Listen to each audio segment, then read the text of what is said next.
You found us again. No stoplights. Thank you very much for bearing with us. A little bit of fancy goings on behind us. We've got even fancier goings on to come. We're in the process of.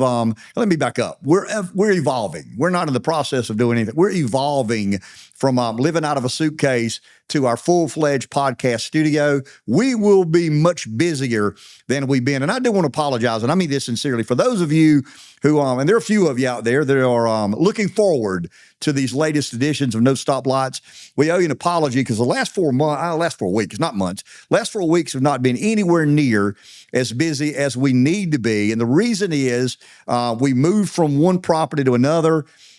Some things just didn't go as we imagined they would go. We had some upfitting to do in a building here. Got a lot more upfitting to do in this studio that I think you'll find exciting and interesting. And we got another couple of announcements that are to come. We're first week of December. This time next month, we'll be in high gear. And we either make it or we don't. Kind of interesting. Two of our sponsors, Victor's and Francis Marion University, are not only sponsors of the podcast, they are their graciousness and kindness knows no bounds. Fred Carter, president of Francis Marion University, Dr. Carter allowed us to inhabit one of his spaces over at the Medical Science Building. Tim Norwood owns the building that we're in today. So thank you to Dr. Carter and Francis Marion for allowing us to kind of get up and running. Thank you to Tim Norwood and Victor's for allowing us to cohabitat one of the properties here in downtown Florence. Marlboro MPD Electric Co-op. We did a podcast a couple of days back with PLC Commercial Property, and at the end of the podcast, we sort of celebrated Marlboro MPD Electric Co-op. They talk a lot about property management and economic development, commercial property, DOT, some of the shortcomings, some of the things we need to address to make our area grow even faster and generate a better quality of life. The company that I know to be as devoted as anybody ever has been, and this goes back 20 years. They probably have done it longer than that, but I got elected to Florence County Council in 2004, and one of the first realizations that I can remember is how dedicated, enthusiastic, and involved Marlboro MPD Electric Co-op were in our community. So I thank all of the folks over at Marlboro MPD Electric Co-op. The two I deal with most are William Fleming and Jeff Singletary. So thank you to Marlboro MPD Electric Co-op for their continued support of what we're trying to do here. Carolina Bank, they own about 60% of everything. What's the loan to value? They own about 60% of everything I own. So I don't think they have a choice but to sponsor us here. Pepsi of Florence. I don't have a Celsius here, but I talk fast because I drink Celsius. I would slow down. But Celsius is the best energy drink on the market, bar none. Micky Fins, our good friend Rick Havocost at Micky Fins has been unbelievably gracious. And I'll tell you, Rick will send me a text every now and then about how I don't know how proud would be. I mean, that's his word, but I'm humbled by that. He says, man, I am really proud to be a partner with what you're trying to do here. And what we're trying to do here is create a viable media outlet that the people of the PD can support and be proud of, where we talk about timely issues in a very blunt, matter-of-fact fashion. I'm not a journalist. I'm not a member of the media. I'm a guy with a lot of opinions, talk a million miles an hour, and I've kind of been there, done that. So when Rick and I talk a lot, it's about the business community, his support of the business community, him being a part of the business community, and it didn't take me long to convince him that what I was trying to do is something he wanted to be a part of. McCall Farms has been very supportive of everything I have personally or professionally ever done. When I ran for lieutenant governor in 2010, McCall Farms hosted me. And in my television ads, I had a guy named Robert Cahaley. We've done a podcast with Robert. Robert wanted me to do my ads in Greenville because that's where all the Republican voters are. Now, if I'm going to Greenville and do my ads, I'm doing in Effingham, South Carolina, and all of the ads we ran during my lieutenant gubernatorial campaign were at McCall Farms. And the Swink family have always been supportive and gracious of No Stoplights, and we certainly thank you for that. PLC Commercial Real Estate. I mentioned we did a podcast just a few days days ago with PLC Commercial, and those guys are in the early stages of their partnership, but making quite the mark and offering a lot of positivity about development and growth in our Florence area. Florence County Legislative Delegation, those guys are my buddies. I don't want to say we cut from the same cloth because all four of us are a little bit different than one another, but I have served in elected office. I understand the complexities and struggles and some of the advantages of being in elected office. And we're going to do a podcast one a month with members of the delegation so they can enlighten you about the session they're about to embark upon, what they consider to be important. I'm a Republican. The majority of our delegation are Republicans, but we're not blocking out the Democrats. We're going to do podcasts with Democrats because half the country are Democrats, half the country are Republicans, and I am in the transactional business. So we're going to one podcast per month will be with members of our Florence County Legislative Delegation. What I'd love to do is figure out a way to allow you to funnel me questions and concerns you have. So maybe you can steer us toward a subject or an issue that is not on our radar. And maybe we can address some of these issues with the delegation. So maybe we'll work toward Facebook page, maybe a Twitter account, maybe an email. So when you guys out there who enjoy those stoplights, you can say, hey, when you get the delegation member in, would you mind asking them about this or that or something else? I sat here several days ago. I want to look at my buddy Dave Baker because he remembers we did this. See this fancy glass that we've got? I mean, we're rolling in the dough here. I mean, we're living in high cotton. We're really not.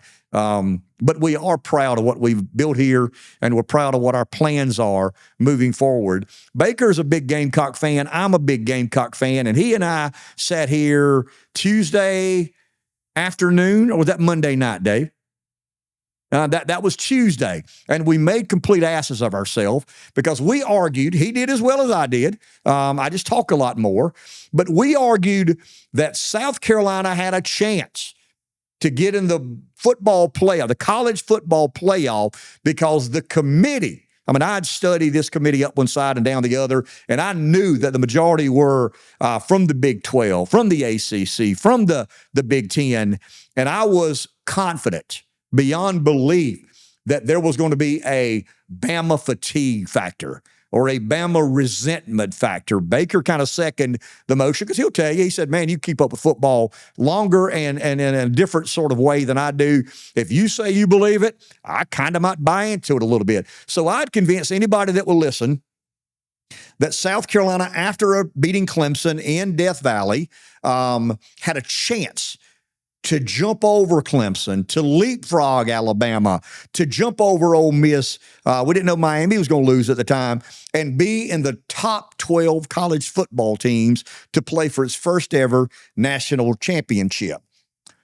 Pop. That's called the balloon bursting. There was no Bama bias. There was no Bama fatigue. There was no Bama resentment. Bama bias is alive and well.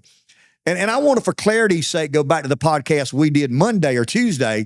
And my argument is not that the Gamecocks are a drop dead. I mean, they're getting, their drop dead should be in the tournament. That's not the argument I'm making. And I want to clarify this, and I want to make it less complicated than I tend to make things when I begin running my mouth at about 100 miles an hour. I don't know that the Gamecocks deserve to be in over Alabama.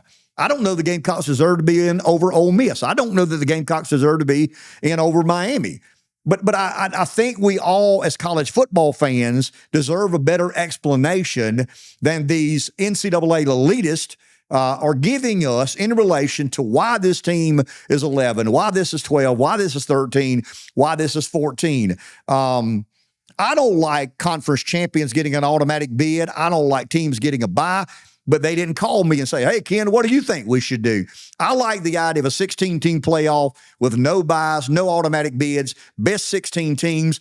But I'm afraid if we let this committee do it again, they'll be as bad the next time as they were this past time. Now you take a bad committee and a bad format, and you get a lot of confusion. And I think 12 teams with automatic bids and buys and the incompetence of this committee led us to a bad place.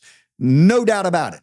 I could explain why this team is better than that team and why this team should be in before that team a hell of a lot better than the chairman of the College Football Playoff Committee. Probably a good and decent man, but it's obvious he does not watch much college football, nor does he put pen to paper to try and do the job required of the committee to make sure they're properly evaluating and vetting this team juxtaposed to that.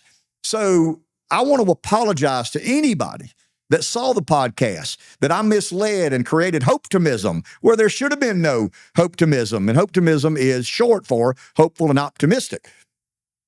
Bama bias was going to be, I don't know if I drank too damn much or, I know I didn't, but it was standard reason that I was misguided. And I'd love to know, or I'd love to try to explain my misguidedness, if that's a word, on something other than me just being hope-tomistic. So I guess I'm taking a shot at the committee. And I'm trying to explain for Gamecock fans why we believe that we weren't given a fair shake. And once again, my complaint is South Carolina's not in, because I think you can make a very legitimate case for the Gamecocks to be in. But what the committee has done, guys, the committee has said, we're not going to reward strength of schedule. We're not going to quantify quality wins, bad losses. None of that matters. It's almost like Shane Beamer should ask the new athletics director in South Carolina, new guy from TCU.